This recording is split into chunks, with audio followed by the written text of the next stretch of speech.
Welcome to Cooking with Heart for Diabetes Class 2. So where we're going to go into the ins and outs of snacking, go into timing, those important topics there. So next week, we're going to go into why you're programmed to overeat. And we're going to do a mindful eating exercise together. So I'll provide a little bit of food for those people here.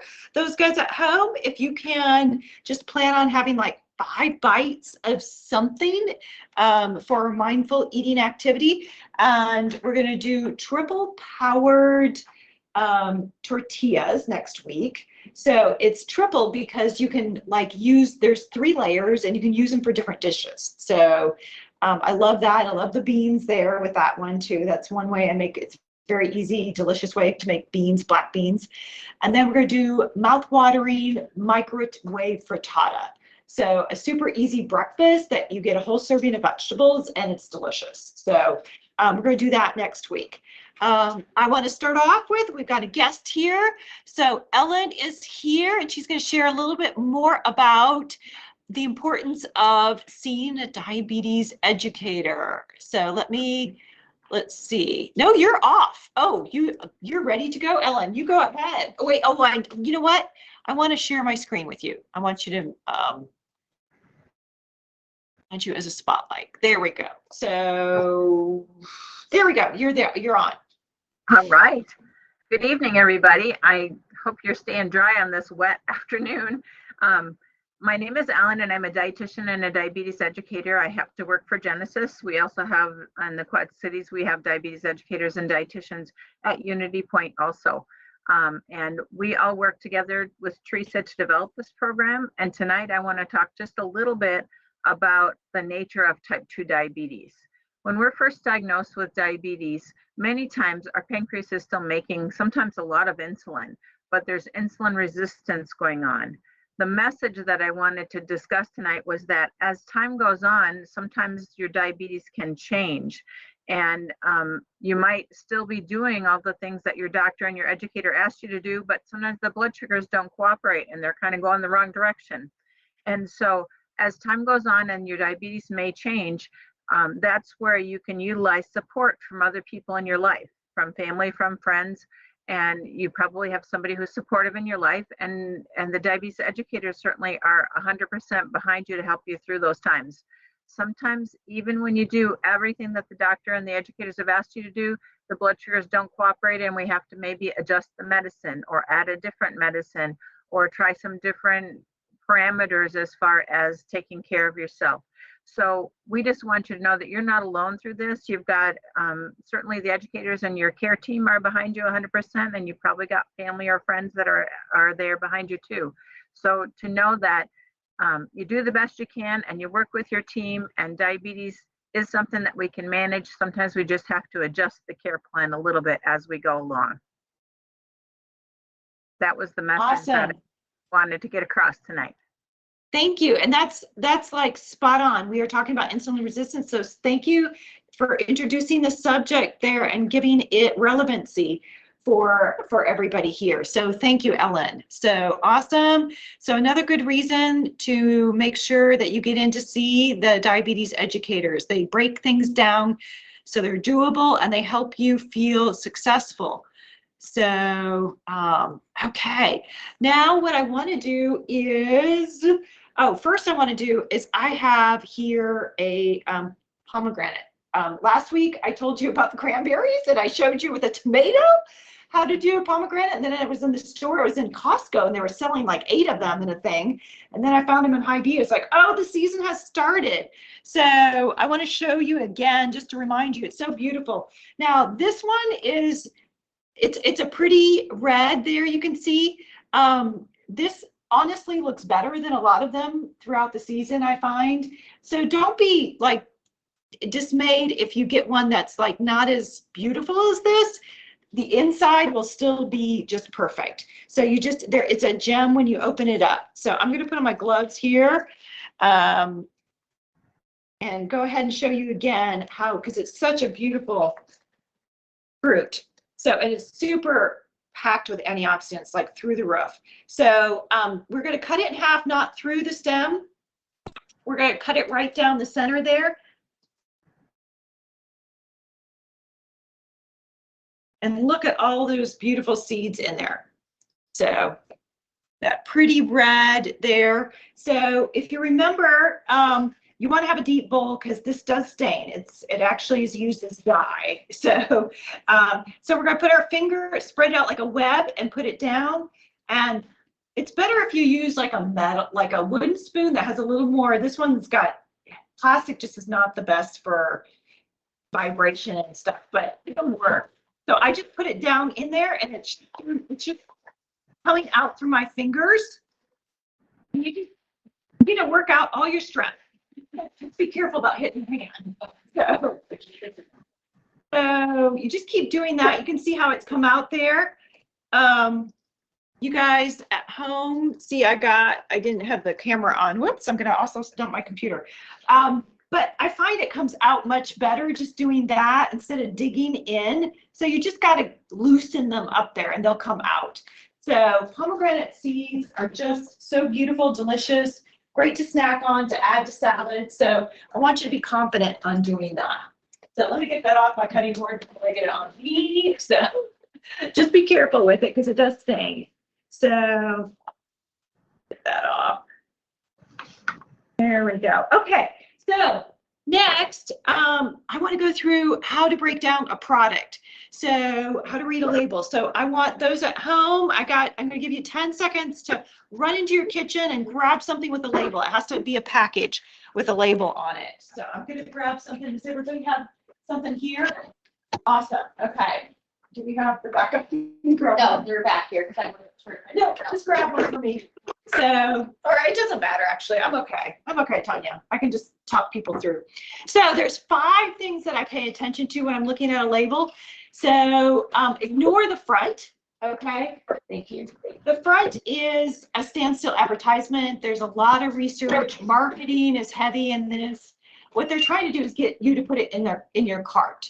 So they'll say a lot of things there to get you to put it in a cart. Go to the back with the nutrition facts label and the ingredients list. So we want to look at 5 different things is all I look at. It can be overwhelming, guys, and honestly, that's all I look at.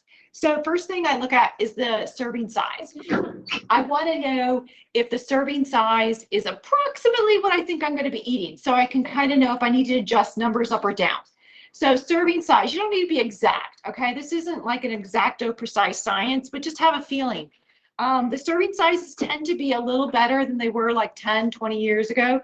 This one is for the fat-free cream cheese, 2 tablespoons. You know, that's approximately, and they shouldn't be in grams and ounces only. So they should be something that you recognize. So go ahead and keep in mind, do I need to go up a little bit, down a little bit, double it? And also, if you're comparing to another product on the shelf, you want to make sure you're comparing the same amount. Okay, so that's the one. And then the second thing I go to is saturated fat. So skip the calories, skip the total fat, could care less about those. I want to know the saturated fat, and I want to keep it to no more for the whole day, 10 grams. Just think 10 fingers, 10 toes. 10, a nice round number. No more, all your beverages, snacks, desserts, and meals. 10 grams. Now, some things aren't going to have any, maybe a half a gram, but then you're going to find some that have like 4, 3, and they add up. Yes. 10 grams of fat per day. Per day, saturated, not total fat, just saturated. Sorry, saturated, because you're going to find some that have 10 grams of fat, and I really don't care about the fat because the saturated fat is the one that raises your cholesterol, that creates problems, period. Saturated fat. Then I'm going to skip to sodium. I ignore cholesterol. If I watch the saturated fat, 90% or better of the time I'm watching the cholesterol, so I don't need to like confuse myself with 2 numbers. So I'm going to the sodium, 1500 if you have high blood pressure or you're on high blood pressure meds. 1500 for the whole day. Not many numbers I give you for the whole day. That's meals and snacks and beverages. And you'd be surprised, some of these beverages have like 50 milligrams of sodium in them. So don't assume. So if you don't have high blood pressure and aren't on a high blood pressure meds, then 2300 is your magic number. 2300. Now I know those are bizarre numbers, but please try and commit those to memory.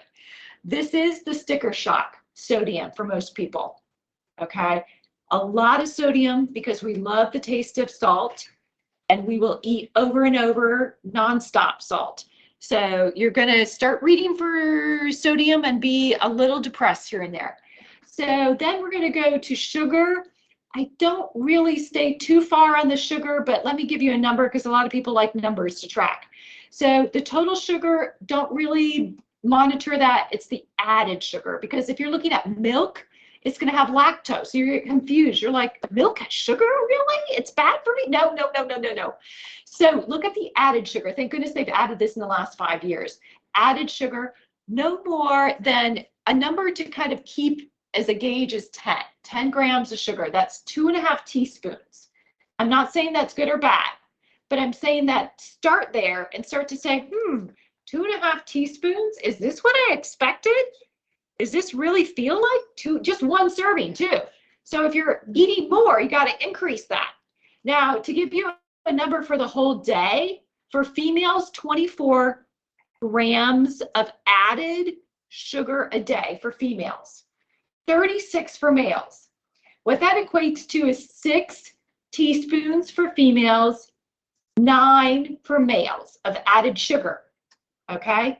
Now, what you're going to find is if you're not eating like super concentrated sources of sugar, you should be able to keep with that. But if you're eating lots of concentrated sources of sugar, you're going to burst it out of the water pretty quickly. I mean, there's 20-ounce pops that have more than 19 teaspoons of sugar in them. Okay, so those sugar drinks and, sweet, very sweet tasting things, they have a lot of sugar, and sugar dissolves really well in water. So it's not just like 4 grams, it's going to be like 12 to 20 grams of sugar in a serving.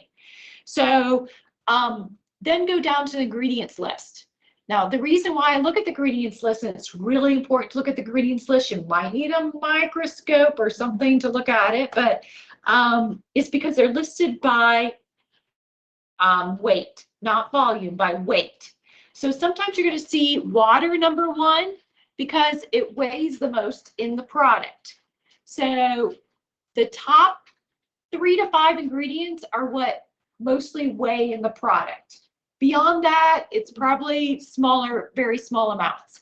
So what I'm looking for in those first 3 to 5 ingredients is there a sugar name? Because if there's a sugar name, that means a lot of weight is given to sugar, which means it's got a lot of sugar, which means I better account for that. Now, there's 61 names for sugar in the label. So they usually don't say sugar. They say things like sucrose, maltose, dextrose, galactose, they're OSEs, or anything that remotely sounds like it, like sugar cane, concentrated, evaporated something.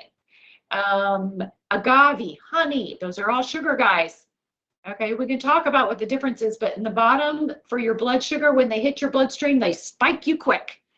Okay, so if you think it's sugar, it is. Sucrose is the kind of laboratory name for sugar, table sugar, sucrose. So it's probably going to be other sugars. Yes. The name that says sugar alcohol. Okay, question is, what about sugar alcohol? Sugar alcohol is usually like sorbitol. It can be other ones, erythritol, OL, it usually is. It might say sugar alcohol instead of giving the chemical name. That does not raise your blood sugar. So I don't consider it sugar, but a little kind of, let me keep that in my back of my mind goes off. Okay, that is not a whole food. So if it's in your top 3 to 5 ingredients, you just got to keep that in mind. Some of them absorb a lot of water. They go through your body and they aren't digested. That sounds okay. It's really not necessarily 100%. I don't want to label it bad, but again, a little bit's okay. If it's down there around number 8, maybe. But again, it's giving me an indication that there's some additives in there and not whole foods. Again, I don't want to label it good or bad, but back 20 years ago, the dietetic candies had sugar alcohol in them. And if you sat down and had a bag, because you're like, yes, no sugar, you would have to run to the bathroom. They are a natural laxative. Okay, so they're pulling through. Yes, they're going through your body, but they interact with your small intestine, guys. And we don't really even know enough about our small intestine for me to be super confident in saying, no problem, nothing happens there. I don't believe nothing happens there. Is it bad? Nah, I'm not going to call it bad, but I'm going to say, I'm going to keep that in the back of my mind. Does that help, Helen? Okay. So, okay. So the other thing that I do look for, but just be weary that you're going to find much gems in a packaged product, is whole grains or intact grains. I haven't mentioned them, and we want to get them. They're like 25% of what we want to consume a day. But in a packaged product, most of the time, you're not going to have a true whole grain. A true whole grain is brown rice, quinoa, amaranth, farro, oats. It could be 100% whole something grain, but we kind of get into the muddy waters there. And so maybe, that's a maybe, but it's not a for certain great.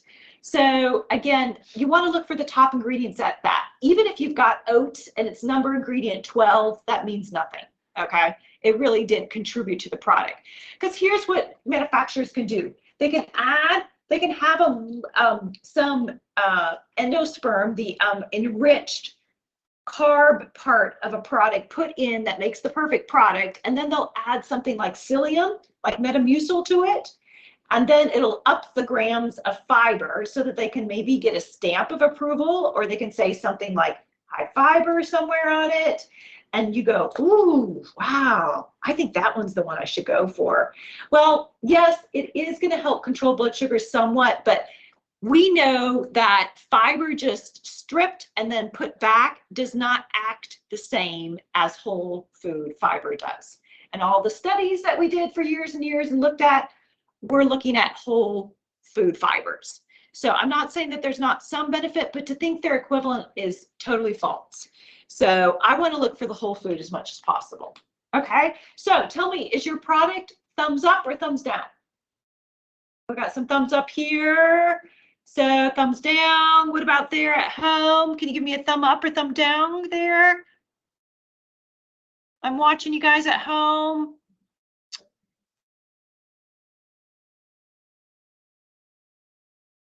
I'm not seeing anything from home, but guys, oh, I do. I see a hand up. Okay, awesome. So you're giving me a hand up, a high five. Awesome there. Love it. Okay, way to go. So start practicing, because I want you to be ninja good at this. Those 5 things, that's all I pay attention to, guys. It really is.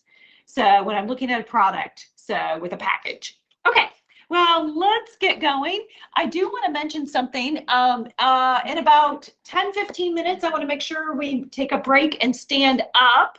So just keep that in the back of your mind. If you need to wave your hand and go, Tracy, you said something about stand up, then yeah, wave your hands at me, because I want to make sure I don't forget that. Okay, so let's get going into our topic for today. So let me switch the PowerPoint here.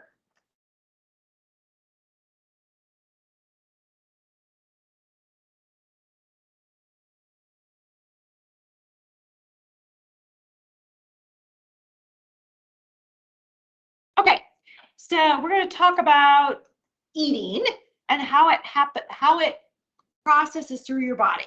So here we have a person eating an apple, and the apple doesn't change much after it's chewed and swallowed. It goes down the esophagus, enters the stomach, the intestines, and at this point, when it just goes from stomach into the intestines, it's kind of mushy. So it becomes kind of like what food? What do you think of? Sauce, maybe kind of like applesauce at that point. So then it's digested, broken down to its building blocks. Things like simple carbs, like we talked about last week, fructose, galactose, proteins. The building blocks are amino acids. With fat, the building blocks are fatty acids. So they're broken down to these building blocks, and then they cross into the bloodstream there. So not until they're broken down, otherwise they'll keep going through the small intestine, large intestine, and then out the other end. So now these building blocks are the simple sugars go into the bloodstream. And so they are broken down to glucose.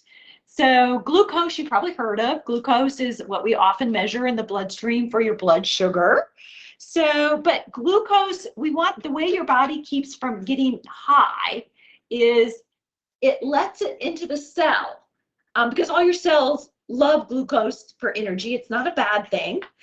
Your brain actually uses it too, but you can't enter freely into the cell. There needs to be kind of a unlocking the door, so to speak, to get into the cell, the glucose.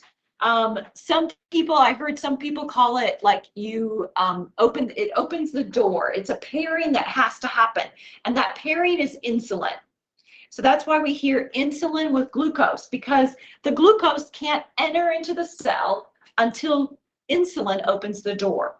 There's actually a receptor site on the outside of your cells that it locks into, and then the door opens for the glucose to go in. So that's how your body really nicely, it keeps this blood sugar. When it starts to go up, it releases the insulin into your bloodstream, and it travels to the cells, opens the door, and keeps the blood sugar from going too high. So that's what we want to happen. So insulin is vital in our body. It gets the energy or the glucose into your cells. And without the insulin, there's no back door. Your cells are going to starve. So, okay. So that's kind of the general kind of what happens with the digestion and your blood glucose.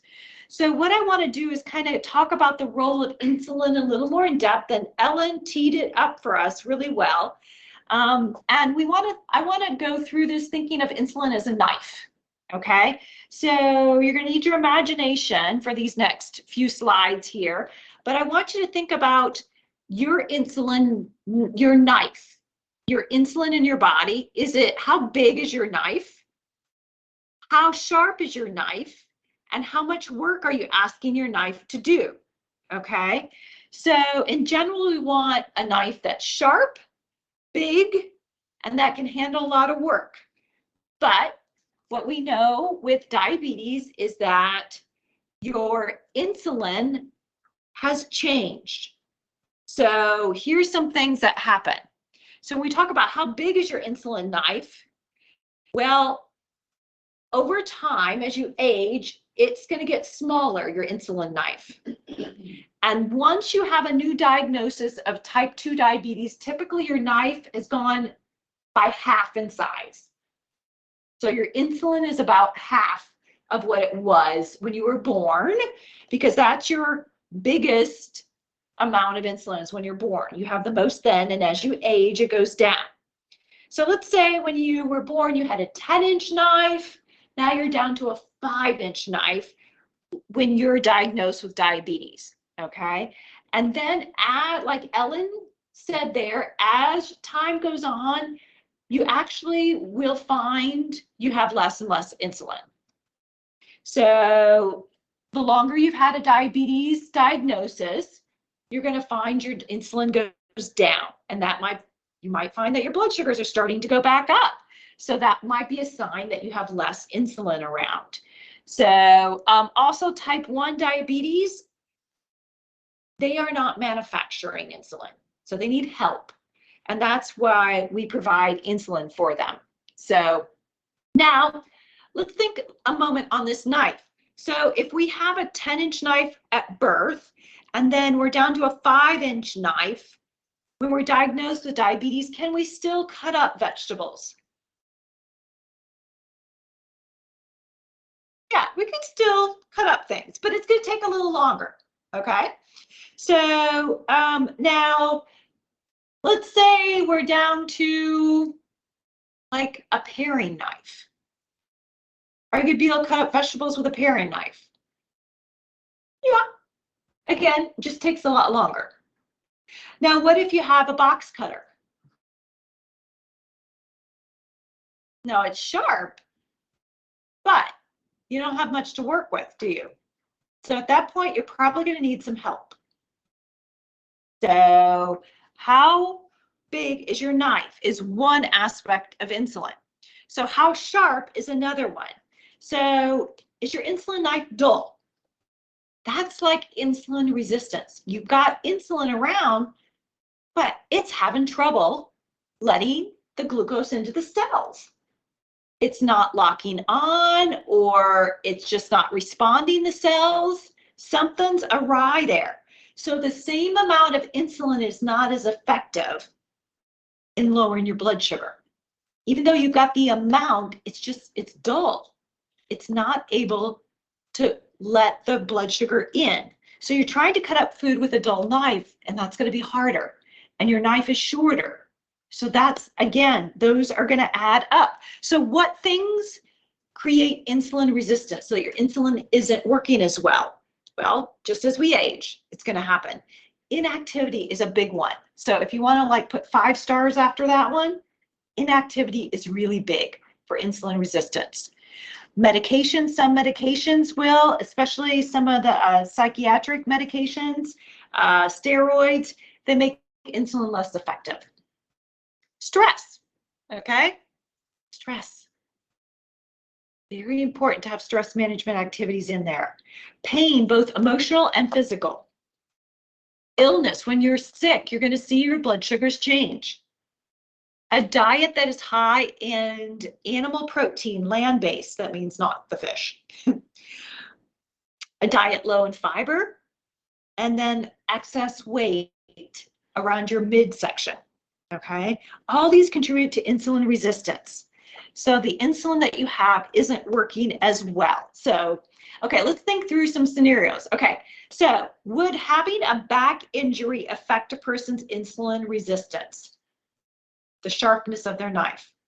Yeah, because they both have physical and emotional pain, possibly some meds. Would COVID or the loss of a family member or job loss affect a person's insulin resistance? Yeah, lots of stress there. What about somebody that's just, they're taking on extra hours, maybe it's around Christmas time, and more mentally demanding job? Would that affect their insulin resistance negatively? Yeah, all those do. Emotional pain and stress. So if you have diabetes, do you have any of these knife dulling factors? If so, do you think they might be contributing to insulin resistance? Insulin resistance is something that is not talked about near enough, guys. I want you to be familiar with the term. We have lots of people that their insulin is dull, and they're just not aware of it. They're not in the know of it, and they don't know what to be asking about it. Okay, so the last thing is, how much work are you asking your knife to do? This looks at the foods that you're eating and how much food. So if you're eating, just think about it, a huge plate of food, it doesn't matter what it is. If it's a huge plate of food, you're asking your body, even if it's whole food with lots of fiber, it's still a lot of food. It's going to ask your body to require a lot of insulin to let it into the cells to keep your blood sugar from rising too much, and you're not going to keep up if your knife is shorter or duller. Or if you're eating a smaller portion of food, but you got no fiber in there. It's going to just go into your bloodstream and spike your blood sugars. Lots of refined carbs or sugar. It's going to require a lot of work at once for your insulin. But if instead you spread your food out throughout the day, say 4 to 6 hours between meals and snacks, no closer than 2 hours. So meals 4 to 6 and snacks 2, no closer. That will give your body time to work with the insulin it has. Now, also, if you have fiber at every meal, that's going to also help slow down the release of glucose so that the insulin that you do have can keep up with the work. That knife can keep up. So let's review real quick. How long is your knife? That's the amount of insulin, period, that your pancreas is pumping out. Your pancreas is the one that makes it. How sharp is your knife? So do you have insulin resistance going on? Then you've got a dull knife. Even though you have good amount of insulin, it may not be working well for you. And then how much work are you asking it to do? Are you slowly releasing it into the bloodstream? All these factors come together to help you. You may need some medication, but these are simple principles that for many can really make a huge difference. Okay, I think it's time to stand up, guys. I'm going to ask everybody at home and everybody here to stand up, because just standing up is going to change your blood sugar. So go ahead and stand up, do a stretch if you want to do. I know those guys at home can't see I'm doing like window washing with my arms. So let me get you guys back here. Let's see. Oh, that's not the right thing to click. Let's see. Stop sharing there. Okay, there we go. Okay, you guys can see me. Okay, and go ahead and sit down. A study that was done found that subjects, if they sat for 8 hours in a row versus if they just stood up every 30 minutes and sat down, so no window washing needed, just stood up and sat down every 30 minutes, their blood sugars were 11% better. Just sitting really signals to our body to go into a different mode. So just standing up, going to the bathroom, walking to the window, anything like that does tremendous things for you. So, okay. So, while I'm sharing this last fact, if you can write or send me something, a takeaway so far. I'm going to add some to what you've learned, but go ahead and tell me something. Either send me in the chat here or write it on the sticky note. So, okay, we're talking about meal timing and snacks. So you can see you really are going to struggle to have 3 meals and 3 snacks a day. Okay. What works better is if you shrink down those meals. If you like eating every couple hours, just shrink your meals down. Okay, and have 6 small meals then a day, because you're not going to have a meal and have 4 hours and then have 3 snacks. And you just can't. And here's the other thing I want you to also start integrating in. That is, when you wake up, do not eat for an hour after getting up, okay? Or if you have coffee or tea, do not add milk or sugar. Because your melatonin is still high-ish. It hasn't come down. And melatonin interrupts insulin's work.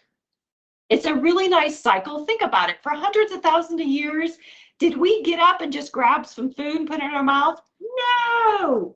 We went out and gathered it. We waited till the sun went up. So our melatonin, and if you have trouble getting up in the morning, if you're like what we call a late morning sleeper, you probably have melatonin that's just kind of keeping up there. And we find those people, they just take a little longer for their melatonin to come down. And melatonin is great for helping you sleep at night and do those things at night that you need to do. I do not recommend taking any melatonin, so don't get that idea from what I'm talking about now. But just know your insulin. What I'm trying to tell you is, if you eat in that first hour, you're going to find your blood sugar goes higher, even for me, because that melatonin is going to interrupt the insulin.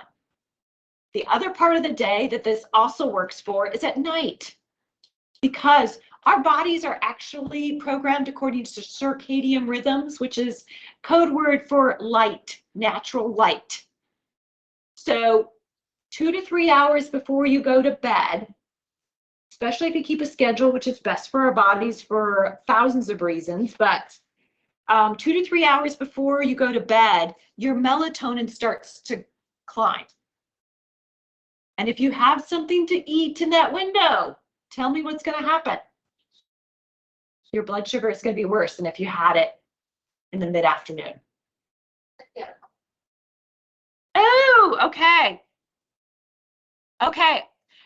So Charlene said, oh my goodness, all the information given with All the Knife is new for me. Awesome. So I'm glad. So let me know if you have any questions. So great. So food not in the first hour after you get up. And then food, unless you're diabetes educator. There are some exceptions to help try with the morning figures and things like that, and maybe middle of the night things. Sometimes it is recommended that you have a snack. I am against a snack before bed unless your diabetes educator says it and you're monitoring it closely with him or her. Because all the hormones, what we know from circadian rhythms, say, it does not work with our body. The other thing is you're getting ready. I mean, your body temperature is actually dropping, and that takes even just like 1 degree. It doesn't just drop. It's like this very intended process that many things happen. And it all this melatonin, your blood, your body temperature, and once you eat something, your body just starts to gear up. It's not a quick, oh, let's digest this really quick and get back to what we were doing. Oh no. When you have carb, even, complex carb, it's going to upset the apple cart for your pancreas and liver and all kinds of hormones going. Because your body is getting ready to go to rest. Think about it. I think, we probably chit-chatted, cleaned up the kitchen, got ready for the next day, kind of thing at night, just before bed when the lights were out. We didn't have any light. So our activities were very minimal, maybe telling each other stories or that kind of thing. So this is what our bodies have been used to. And then it goes into for 10 to, we actually work best on about a 10 to 14 hour no food fast, whatever you want to call it. Some people call it intermittent fasting. I call it time restricted eating because there's no eating in that window. So, but we actually have very good research looked at, especially like breast cancer and firemen with cardiac problems. So that if you break having food in the middle of the night, I don't care if you start to get hungry, see if you can just distract yourself with some water. But you're much better off going till the morning. Do you know what day of the year is the highest incident for heart attacks?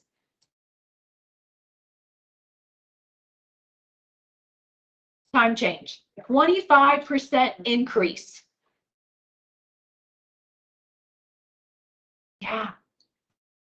Yeah. These things make a difference. And you don't have to change your eating. I'm just telling you, change the schedule a little bit and you will see a difference. Now, in general, the research, if you get into circadian rhythm, there's a guy, Sachin Pando, that's the super expert out in California. I've listened to many podcasts with him. I've given talks on this kind of research area. And he says that it takes a couple weeks. You might find that you sleep a little better at night by stopping the 2 to 3 hours before bed and going for that 12 to 14 hour fast. But if you can at least stick for 5 or 6 days out of 7. So if you have to break it one day, okay, last night I gave a talk from 6 to 7 and it was a dinner talk. I didn't get a chance to have dinner until after that when I got home. That's okay. Okay, once in a blue moon. So he says, try at least for 5 days a week, 5 or 6 days. On the weekends, I know it gets tough. But, start telling people, hey, can we do that a little bit earlier? Really, it's good for everybody. So these are some really important timing things that I really want to get out there. They are a little different. A lot of times dietitians don't talk about them because it's about the timing of like not eating this, but it's important. It's important because I'm not telling you what to eat, but I'm telling you how to schedule. So, okay, I want to get going because we got some great snacks to do today. So let me get my camera switched over here.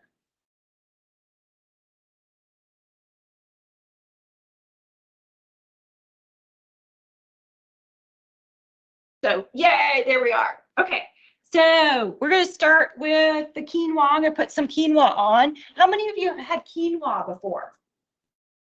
Okay, awesome. So you guys, this is nothing new. I love quinoa. It's so fast. It's so full of great stuff. 3/4 a cup cooked, 8 grams of protein. That's more than an ounce equivalent of meat. 5 grams of fiber. Okay, so really packed. It's actually a seed technically, and in ancient times they actually used to save it for the warriors because the warriors seemed to just fight better and longer on quinoa. So it makes perfect sense to me. So I'm gonna, for the recipe, the burger recipe, you want to make around 1.5 cups. So, so I'm putting 1.5 cups of water here, and I'm just going to boil it. Oh, what? You're not happy with me. What's wrong, guys? Oh. Control lock. Lovely. Okay, let's see if I can get it off. There we go. Okay, I've had this happen before, so I panicked one time before. So, okay, so we're gonna get that boiling. Quinoa looks like little bitty seeds, kind of like bird seed. So here it is, and you want to rinse it in a fine mesh strainer. It has this white powder on the outside. You may not actually see it. It's called saponin. It's a natural thing. It's nothing bad. It just leaves like a soapy flavor. Some people pick it up that have very good taste on that profile. But we just rinse it. And even if the package says pre-rinsed or whatever, I always rinse it. Just do. You want to get that off. So I rinsed 1/2 cup here, and I'm just going to go ahead. This thing boils so quickly. It's amazing. So I'm going to put that in, and I'm going to put the timer on for 12 minutes, 10 to 12 minutes. This much is all it takes. Quinoa stores fabulously in the refrigerator and the freezer. So if you're cooking for one and you're like, oh, how do I do this for one? Don't cook one each time. I just cook like 1 to 2 cups and I put it in the refrigerator and I just start adding it to things throughout the week. So for this recipe, for some reason, this always seems to make a lot. Like even though I follow directions for quinoa, I just add all of it to the burger though. So I'm going to make that. You're going to see how quick and easy this is. But let's get going with the rest of the burger. So I'm going to use pinto beans here. And let's see, what else do I need? So we'll use this for our sauces. We won't use that quite yet. Okay. So, so I made some quinoa so that we can already go ahead and make this up so you can see how this works. So I'm going to add that in there. So I just put that in the refrigerator, fluffed it up. So this is cooked. So you see how it makes plenty. So now the pinto beans here, they have 15 grams of fiber, or excuse me, protein for 1/2 cup. For 1/2 cup. So they're, and 8 grams of fiber.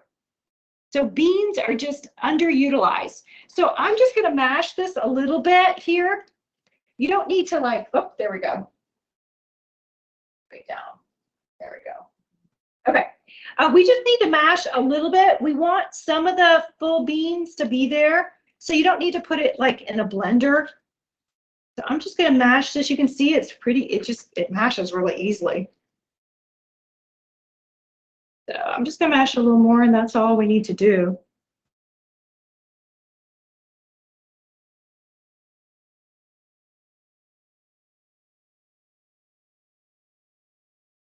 And I use the no added salt beans. That's saving, remember, that saves a ton, like 400 milligrams of sodium.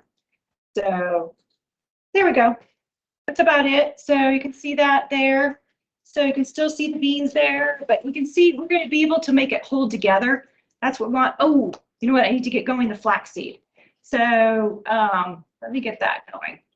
So I'm going to make, for this, instead of using egg, you know, egg is a common binder for burgers and such, but we're going to use flax. So I've got 2 tablespoons of ground flaxseed, just put into 6 tablespoons of water. That's 1/4 cup and 2 tablespoons. So I'm just going to mix that and let that set.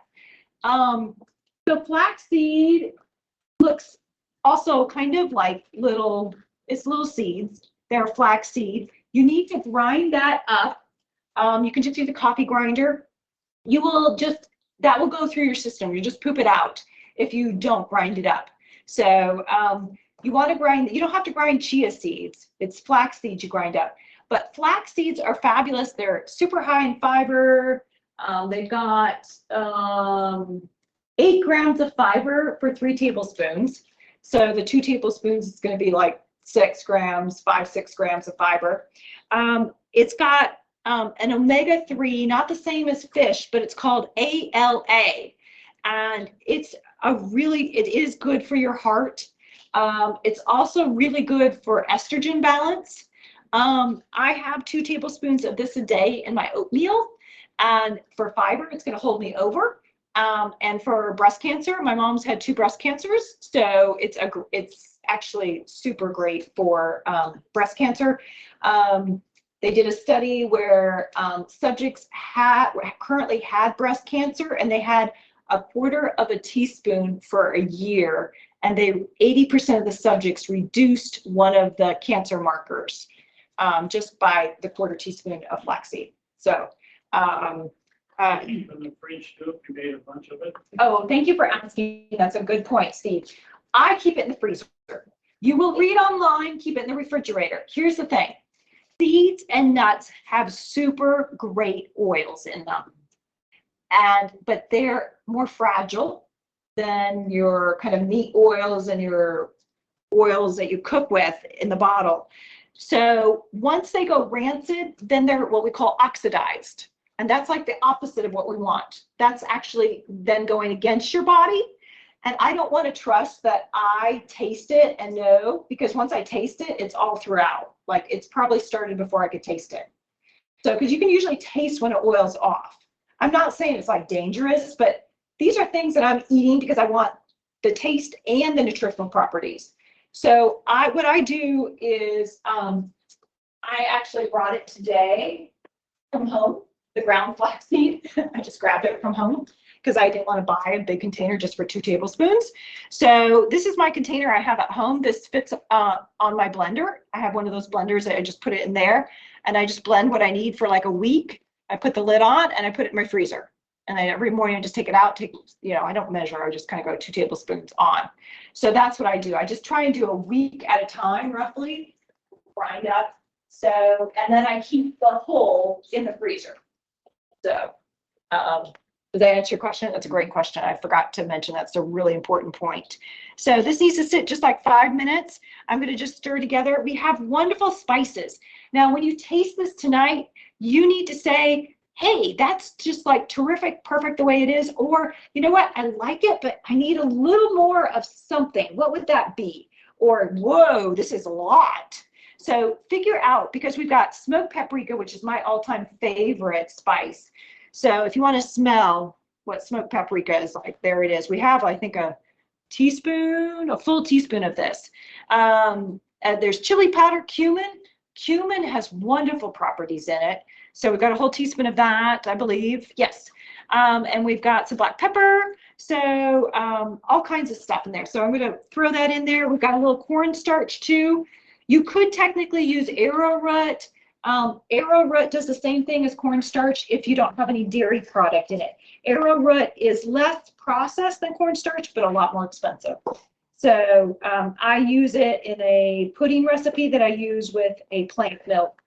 So arrowroot, but the cornstarch, what it does is it sucks up a lot of the moisture, helps you bind it. So we're going to mix that together. And oh, garlic, got to have the garlic. So in the ones that you guys are tasting tonight, I use fresh garlic. So, but here, you know what, don't feel no guilt with using this jar. So go ahead with it. I just have at home, I just grab some cloves. So I'll put that in. So we're going to mix that up. You can see how we're adding ingredients for flavor and binding. And wow, we got beans and quinoa in here for nutrition and flaxseed.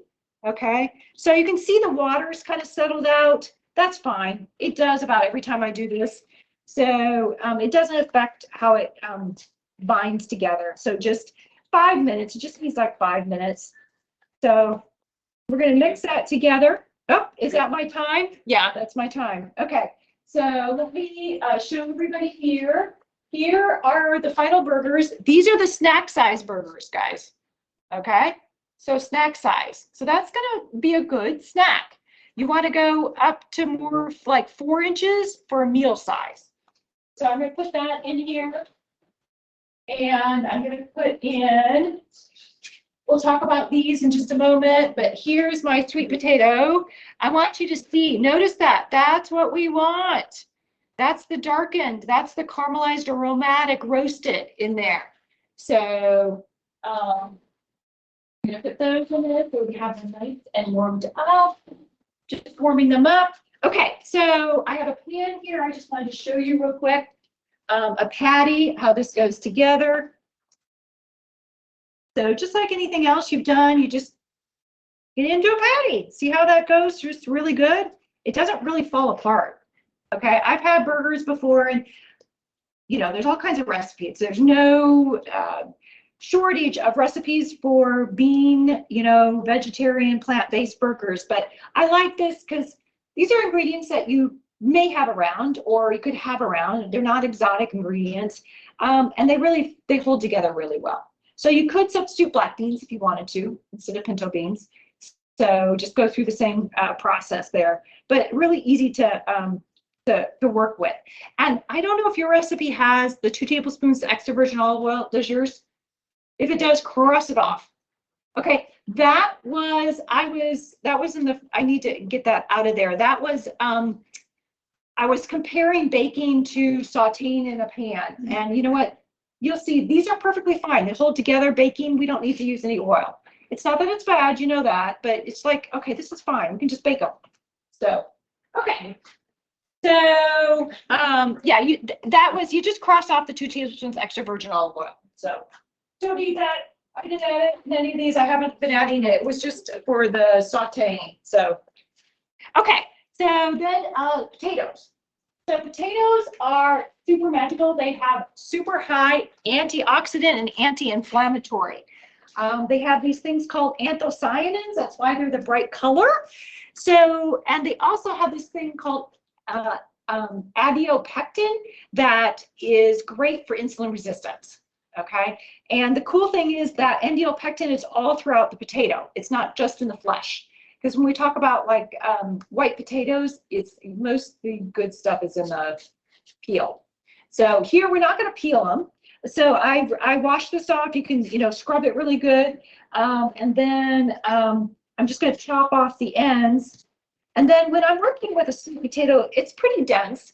So I don't want you can go like this, but usually, let me show you a safer way. I usually just cut in half or get a chunk that I can work with. The idea is, how can I really manipulate this easily? So now I've got it sturdy. Well, actually, I'm going to go that way. That's sturdier that way. It's a flatter, that bigger end. And now I'm just going to make my cubes. I'm just going like that. You have to put a little pressure. It's a sweet potato. So I don't want you cutting yourself or anything like that. So then we're just going to, I usually just do like this. And then like that. And then just put them on the pan. So here's one that I already did. So you can see I've spread them out. So you don't need perfectly a ½ inch, but just kind of think, I need like a ½ inch between, roughly. Because if you crowd them like this, then they have to steam, and it's going to take longer to steam because they're not spread out. It's just going to take longer, and it's going to be a little more uneven. So here you can sprinkle with a little bit of salt if you want to, light sprinkling. It's up to you. We don't need to do any oil tossing with it. Here, I'm just going to let that go a little longer. Let's see, what else? So we put it in like 15-20 minutes and flip it. And when I flip it, I don't sit there and do every one. I just take the spatula and just move it around a little bit and then put it back in. And you want to make sure that you're getting a good number of them when it's done that are the dark brown, almost black. That means it's caramelized and gone through to the aromatic.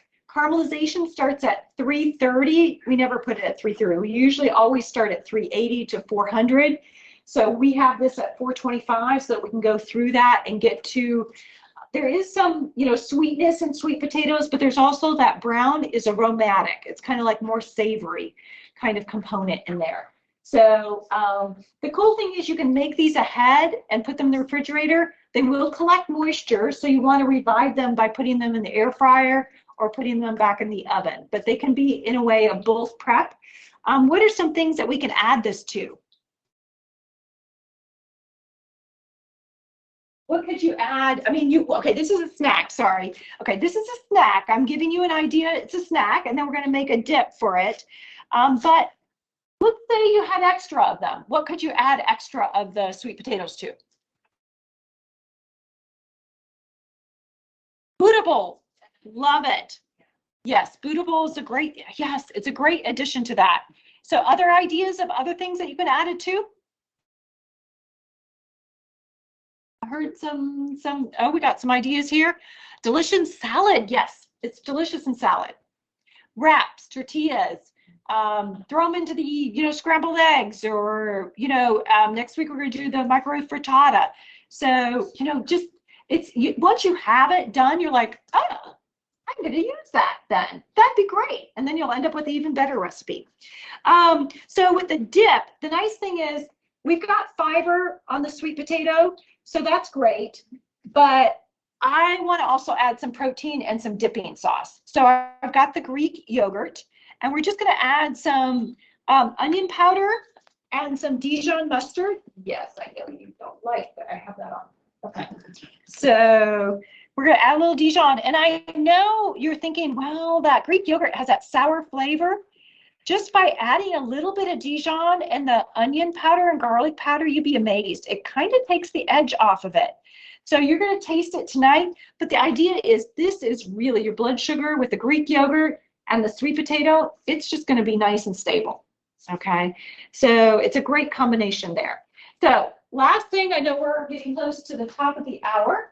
But I want to show you some other fantastic snacks. So start thinking about your action step. Oh, did we collect the takeaways from you guys? Did she get a chance? She didn't get a chance to. So let me collect those. Let's see. I think the board is over here. Let me collect those. Just thought of that. So let's do this. Okay, here we go. So okay, so take away how important fiber is each meal. Aware of time and move often. Glucose cannot enter the cell until insulin opens the door. Heart attacks increase by 25% during the time change. Enough insulin doesn't mean cells are getting the sugar needed. Yes. Eat smaller meals and move every 30 minutes. Yes. Movement. Any movement helps your blood sugar. Yes, it does. How much protein per day? Women, men. Is that your question? Okay. Okay. So the general recommendations are 0.8. Okay, let me go up. Who's up? What? Oh, know what I'm talking about. Okay, we had a question about protein per day. So for men and women. In general, we have the same recommendation for both as adult men and women. We say 0.8 grams per kilogram. Okay, so you've got to, I know that's really weird. I don't know why they didn't teach us in nutrition school to think pounds, but so you got to figure out your kilograms. I'm sure I should know the number, but I'm telling you that's ingrained in my memory forever and ever. You will see some recommendations going to 1. If you're over 65, I would probably go with 1. As we age, we don't use the protein as efficiently, so we need to make sure we're getting enough. We don't really find, there's a small subgroup of women in the upper age area that are not getting enough protein, but for the most part, most people are getting enough protein. So usually 1.0 is a good round number. You know, the sports field likes to say they need 2 per kilogram. The research is not there for that.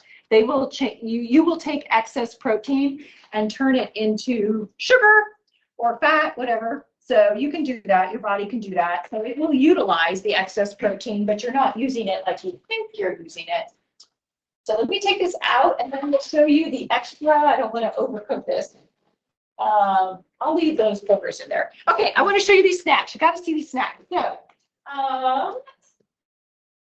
So here's the rice cakes. So rice cake, the chocolate rice cakes, are here. So these are not like super like special. They're just a carrier. They say they're made out of brown rice, but they have like nil fiber. So I think they're just like blown up ricey, but they're a carrier because you got to have a carrier for the peanut butter and the blueberries and the chocolate. So you put 1 tablespoon of peanut butter on there, 2 tablespoons. I know you don't like that. 2 tablespoons of blueberries, and then just a little bit of at least 60%. 70% would be my sweet spot for dark chocolate because that's not as much sugar. This has got 40% sugar. You know, that's how you know. This is 60% cocoa and 40% sugar. 70 is 70% cocoa and 30% sugar. So over 70 gets a little strong for me.